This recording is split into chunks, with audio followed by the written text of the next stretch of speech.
Jika di hari yang ketiga kemarin, Allah berfirman dan memberikan perintah kepada tanah untuk menumbuhkan segala macam tumbuhan di bumi, maka di hari kelima ini Allah kembali memberi perintah.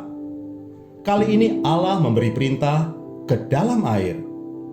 Berfirmanlah Allah, "Hendaklah dalam air berkeriapan makhluk yang hidup, dan hendaklah burung berterbangan di atas bumi melintasi cakrawala." Allah tidak perlu menyebutkan satu persatu nama, jenis, dan spesifikasi dari semua makhluk hidup di air yang Allah ingin ciptakan.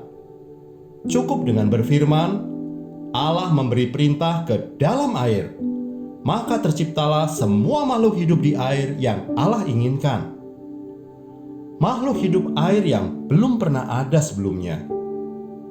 Kini, air dipenuhi dengan berbagai jenis makhluk hidup yang bergerak, mulai dari yang paling kecil yang tidak terlihat oleh mata manusia, sampai yang paling besar. Selain itu, Allah juga mengisi cakrawala dengan burung-burung. Allah menciptakan berbagai makhluk hidup yang berterbangan di atas permukaan bumi.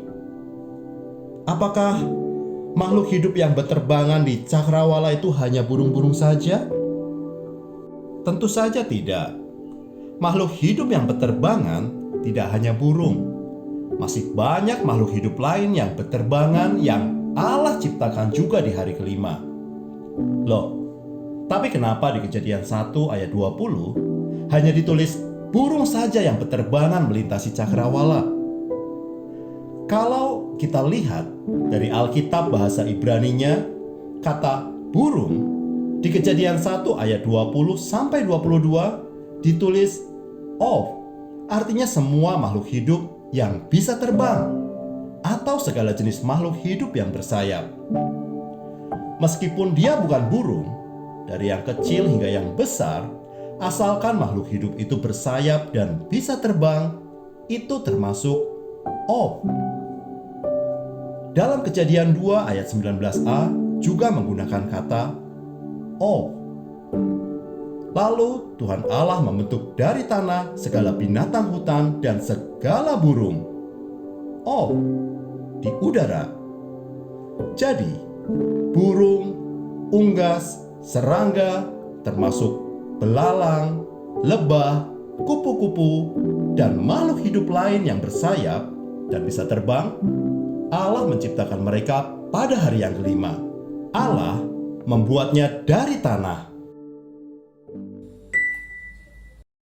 Kejadian 1 ayat 21a. Maka Allah menciptakan binatang-binatang laut yang besar dan segala jenis makhluk hidup yang bergerak, yang berkeriapan dalam air, dan segala jenis burung yang bersayap. Apa yang dimaksud dengan binatang-binatang laut yang besar? Yuk, coba kita lihat beberapa terjemahan Alkitab versi lainnya. Dalam Alkitab Bahasa Indonesia Masa Kini, binatang-binatang laut yang besar diterjemahkan binatang-binatang raksasa laut. Sedangkan versi King James, binatang-binatang laut yang besar diterjemahkan great whales atau paus besar. Kalau versi American Standard Bible, binatang-binatang laut yang besar diterjemahkan the great sea monsters, yaitu monster laut yang besar. Lalu bagaimana dengan bahasa asli Ibraninya? Dalam Alkitab bahasa Ibrani tertulis tanin, gaudal.